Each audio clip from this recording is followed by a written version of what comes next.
کو بتائیں کہ وزیر اعظم کی ہدایت پر پہلی مرتبہ قادیانیوں کو قومی اقلیتی کمیشن میں شامل کرنے کی منظوری دی گئی ہے۔ وزارت مذہبی امور کو اقلیتی کمیشن کی تشکیل نو کے لیے ہدایات جاری کر دی گئی ہیں۔ چودھری شجاعت کا قادیانیوں کو سرکاری کمیشن میں شامل کرنے کی کوششوں پر اظہار تشویش سامنے آیا۔ کہا موجودہ نازک حالات میں قادیانیت کا پنڈورا باکس کھولنا ناقابل فہم ہے۔ صوبائی وزیر عمار یاسر نے قادیانیوں کو کمیشن میں شامل کرنے کی تجویز غیر دانشمندانہ قرار دے دی۔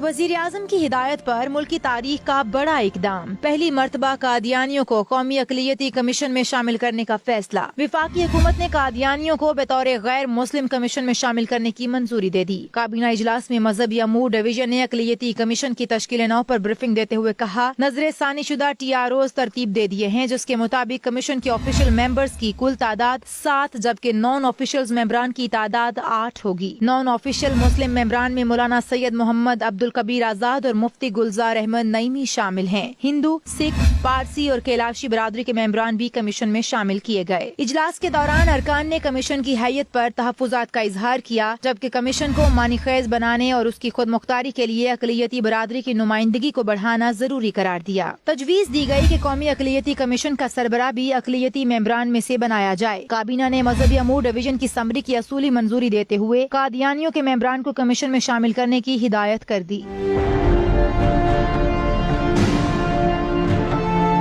مسلم لیگ کاف کے سربراہ چودھری شجاعت نے قادیانیوں کو قومی اقلیتی کمیشن میں شامل کرنے کی کوشش پر تشویش کا اظہار کرتے ہوئے کہا، قادیانیت کا پنڈورا باکس کھولنا ناقابل فہم ہے۔ قادیانی خود کو اقلیت تسلیم کرتے ہیں اور نہ آئین مانتے ہیں۔ صوبائی وزیر معدنیات حافظ عمار یاسر نے کہا، قادیانی پہلے آئین کو تسلیم کریں، پھر دیگر چیزیں زیر بحث آئیں گی۔ آئین کے غدار گروہ کو سرکاری پلیٹ فارم مہیا کرنا ریاست کے باغی عناصر کو سرکاری طور پر پرموٹ کرنے کے مترادف ہے۔ میرے عزیز دوستو، یاد رکھیے گا، منکرین ختم نبوت کسی مسلمان سلطنت میں غیر مسلم اقلیت نہیں ہوتے۔ یہ دستور کی بات ہے، کانسٹیٹیوشن کی بات ہے۔ ایک اسلامی سلطنت میں منکرین ختم نبوت جو ہیں وہ غیر مسلم اقلیت نہیں ہوتے، وہ مرتد ہوتے ہیں اور مرتد واجب القتل ہوتے ہیں۔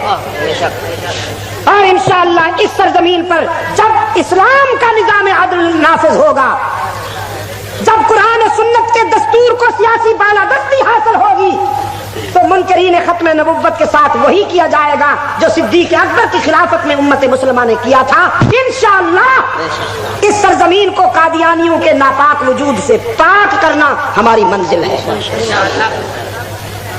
کہیں آپ یہ نہ سمجھیے کہ ہم اس پر مطمئن ہو کے بیٹھ گئے ہیں کہ بس انہیں غیر مسلم اقلیت قرار دے دیا گیا۔ اب ہم منزل کی طرف بڑھ رہے ہیں انشاءاللہ، اور بڑھتے رہیں گے۔